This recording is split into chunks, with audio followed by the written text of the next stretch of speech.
स्मरण रखना देवताओं, मेरे इस स्थान में आने के द्वार सदैव खुले हैं, किंतु यहाँ से प्रस्थान करने का मार्ग एक ऐसा संकटमय जाल है जिसे भेद कर यहाँ से निकलना असंभव है। यहाँ आना सरल है, किंतु जाना, और वो भी मेरी अनुमति के बिना, असंभव। आगंतुक जाता नहीं, चला जाता है, क्योंकि यहाँ दाहिनी ओर एक ऐसी ज्वाला है जो किसी को भी पल भर में भस्म कर देती है, और बाईं ओर एक ऐसी अग्नि है जो किसी को भी पिघलाकर राख कर देती है। यहाँ से बाहर निकलने का प्रयास करने पर यदि एक भी चूक हुई, प्राणलेवा संकट उत्पन्न होता है। यदि उस संकट को कोई भी पार कर जाए, फिर उससे भी नवीन संकट प्रकट होता है, और जो आकाश मार्ग से यहाँ उड़ने का प्रयास करते हैं, उनका भी यही परिणाम होता है। अग्नि की लपटें उठकर उन्हें भस्म कर देती हैं। इसीलिए यहाँ आना सरल है, किंतु यहाँ से सुरक्षित जाना असंभव।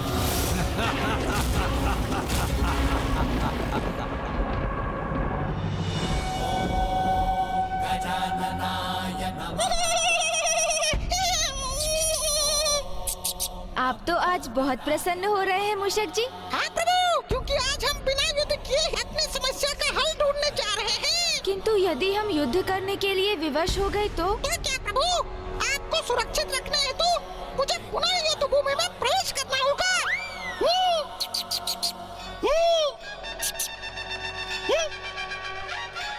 यहाँ का प्रवेश द्वार तो खुला है और यहाँ कोई द्वारपाल भी नहीं। ये कैसी मूर्खता है इस असुर की? शत्रु को मूर्ख समझने वाला बहुत बड़ी मूर्खता करता है मूषक जी। आप मुझे मूर्ख पुकार रहे हैं प्रभु?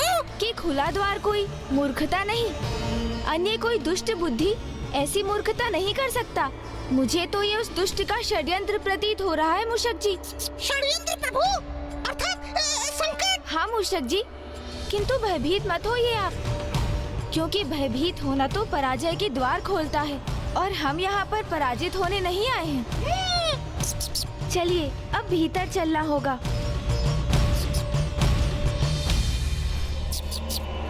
अब तुम्हारी रक्षा करने कोई भी आए, चाहे देवी आदि शक्ति या फिर उनकी अर्ध शक्ति, जो भी यहाँ आएगा प्रवेश करने के उपरांत लौट नहीं सकेगा।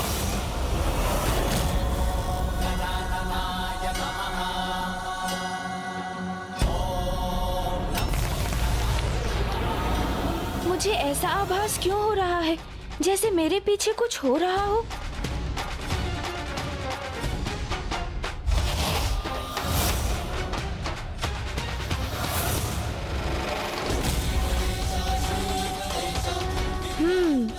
कदाचित ये मेरा भ्रम ही होगा।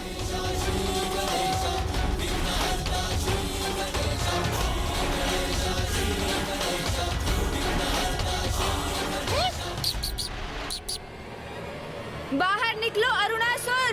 मैं पार्वती नंदन श्री गणेश तुम्हें युद्ध के लिए चुनौती देता हूँ। आओ बाहर निकलो, युद्ध करो मुझसे। प्रभु ये क्या वास्तव में हम यहाँ युद्ध लड़ने ही आए हैं? प्रभु आपने तो कहा था यहाँ शक्ति नहीं युक्ति का प्रयोग करेंगे हम, फिर आप इस असुर को युद्ध की चुनौती क्यों दे रहे हैं प्रभु? चिंता मत कीजिए मूषक जी, बस आप तो देखते जाइए। यदि है इतना सामर्थ्य तो युद्ध करो मुझसे, प्रदर्शन करो अपने सामर्थ्य का। बाहर आओ।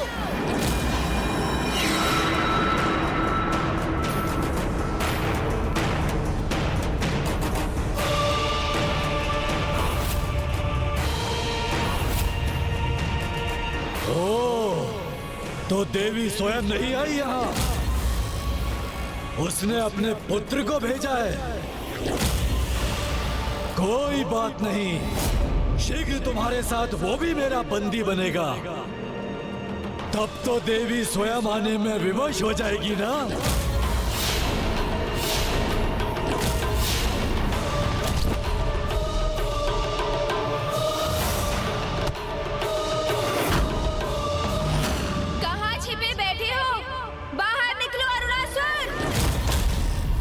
इतने ऊंचे स्वर में पुकारने का क्या लाभ? मुझसे युद्ध करोगे? इतना विश्वास है अपने सामर्थ्य पर तो स्वयं ये भीतर क्यों नहीं आ जाते? तो फिर तनिक प्रतीक्षा करो असुर, पार्वती नंदन गणेश स्वयं आ रहा है। चलिए प्रभु। ज्ञान ब्रह्म प्रकाशकः। मैं भी तो देखूं कौन है ये गणेश जिसने मुझे चुनौती देने का साहस किया। मोहासुरस्य शत्रुर्वै आहुवाहनगः स्मृतः। ॐ गजानन। यदि तुम विशाल हो तो मैं अति विशाल हूँ।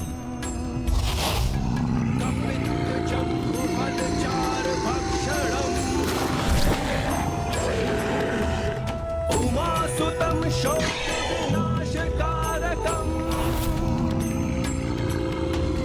नमामि विघ्नेश्वर पादपङ्कजम्।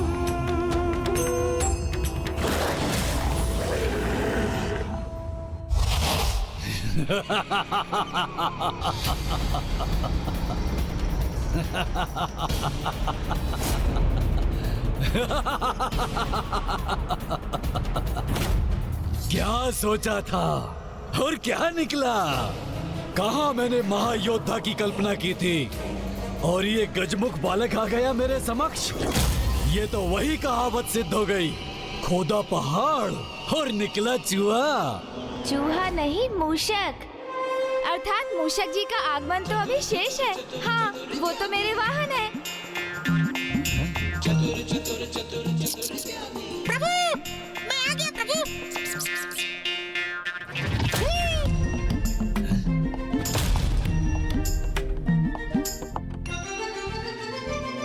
तुम्हारा तो आरंभ होते ही अंत हो जाता है। तुम्हारी माता को तनिक भी दया नहीं आई तुम्हारे ऊपर। तुम जैसे नन्हे बालक को मुझसे युद्ध करने के लिए भेज दिया। जीवित नहीं देखना चाहती क्या वो तुम्हें? किंतु आ ही गए हो तो आगे बढ़ो। मुझको युद्ध की चुनौती दी है ना तुमने? निकालो अपना अस्त्र और युद्ध करो मुझसे। अस्त्र? किंतु मैं तो कोई अस्त्र लेकर ही नहीं आया। तो फिर मुझसे युद्ध कैसे करोगे? चलो कोई बात नहीं, मैं ही अस्त्र प्रदान करूंगा तुम्हें। अर्थात आप इतने शक्तिशाली, शक्ति संपन्न, विशालकाय होने के पश्चात भी मेरे समान एक नन्हे बालक से युद्ध करेंगे? क्या ऐसा युद्ध आप जैसे शक्तिशाली असुर को शोभा देता है भला? स्वयं युद्ध के लिए ललकारते भी हो और स्वयं पीछे हटने का उपाय भी सोचते हो। अरे नहीं नहीं असुर जी, मैं पीछे नहीं हट रहा हूँ। किंतु युद्ध एक ही प्रकार का कहाँ होता है? उसके तो अनेक प्रकार होते हैं ना। जैसे रण युद्ध जो सेनाओं के मध्य होता है, मल्ली युद्ध जो दो योद्धाओं के मध्य भुजाओं की शक्ति से होता है, गृह युद्ध जिसके अस्त्र राजनैतिक दांवपेच होते हैं, और फिर जीवन का युद्ध जो अनेकों संघर्षों से भरा होता है। ए तुच्छ बालक, मत करो अपने ज्ञान का बखान। ये बताओ मुझसे कौन सा युद्ध करना चाहते हो तुम? वाक युद्ध। तो प्रभु शक्ति से नहीं बुद्धि से युद्ध करने आए हैं। हाँ, वाक युद्ध जो बुद्धि और शब्दों से किया जाता है। वाक युद्ध? ये कहो ना, बाल क्रीड़ा करने आए हो यहाँ। अभी आपने ही तो कहा कि मैं मात्र एक बालक ही हूँ, तो मैं बालकों की ही तो क्रीड़ा करूँगा। किंतु मुझ जैसे महायोद्धा को बाल क्रीड़ा शोभा नहीं देती। ये क्रीड़ा नहीं करूँगा मैं। क्या महासुर जी आपको ये भय है कि वाक्य युद्ध में आप एक बालक से पराजित हो जाएंगे? कहीं ऐसा तो नहीं कि आप अल्प बुद्धि होने के साथ शब्दों के ज्ञान से भी वंचित हैं? मुझे अपनी कुशाग्र बुद्धि पर पूर्ण विश्वास है बालक। तो फिर वाक्य युद्ध से पीछे क्यों हट रहे हैं आप? आइए करते हैं ना वाक क्रीड़ा। तुच्छ बालक, यदि पराजित होने में इतनी ही रुचि है तुम्हें तो आओ पूर्ण कर लो अपनी इच्छा। किंतु उसके पूर्व तुम्हें भी अपनी योग्यता सिद्ध करनी होगी, मुझे ढूंढकर। आपको ढूंढकर? किंतु आप तो मेरे समक्ष खड़े हैं ना महान असुर जी। सर्वप्रथम मुझे ढूंढ कर तो दिखाओ और बताओ कहाँ हूँ मैं। वहाँ। नहीं बालक, मैं यहाँ हूँ। अब 2 ही अवसर शेष हैं तुम्हारे पास। बताओ कहाँ हूँ मैं।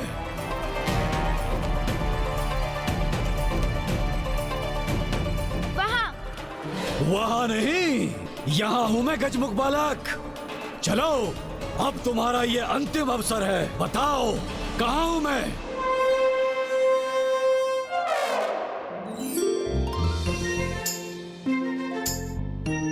बहुत निपुण हैं आप छिपने में असुर जी। अच्छा, तो कहो कहाँ हूँ मैं। आप तो ठीक मेरी दाईं ओर। बिल्कुल नहीं।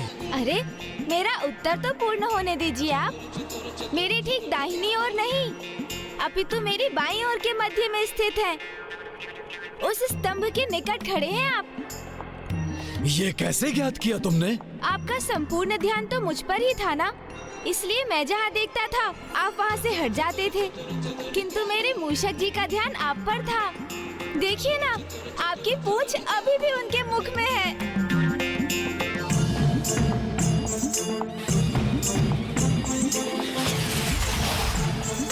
चतुर गणेशा। कदाचित आप भूल गए महान असुर जी कि मूषक सूंघकर किसी भी वस्तु को ढूंढ निकालने में बहुत निपुण होते हैं। मूषक की सहायता लेने का लाभ तो हुआ है तुम्हें, किंतु मैं अब तुम्हें तुम्हारी क्रीड़ा में पराजित करूंगा, और वो भी तुम्हारे तुच्छ देवताओं के समक्ष।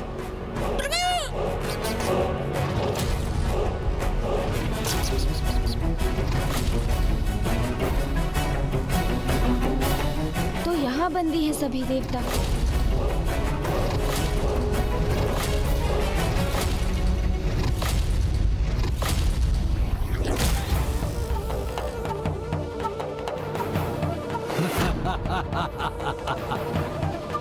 मुझे ज्ञात नहीं गणेश जी यहाँ क्यों पधारे हैं। कहीं स्वयं को वो किसी संकट में न डालते। हाँ इंद्रदेव, इस असुर की मृत्यु का उपाय तो किसी को भी ज्ञात नहीं, इसीलिए सरल नहीं होगा इसे पराजित करना।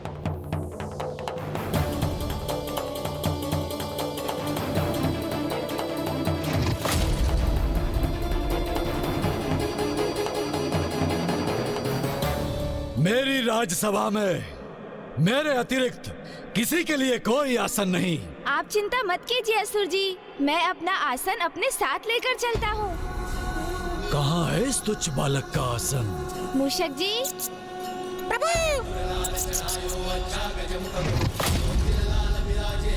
विराजिए प्रभु।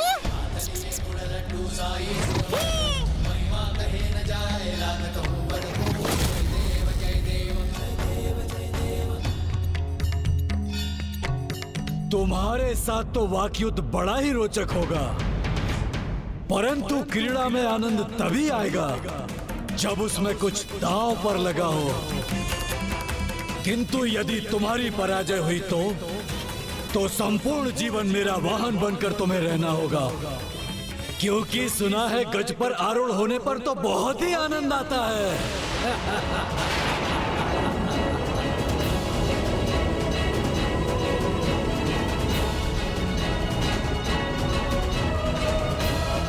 उचित है, स्वीकार है मुझे।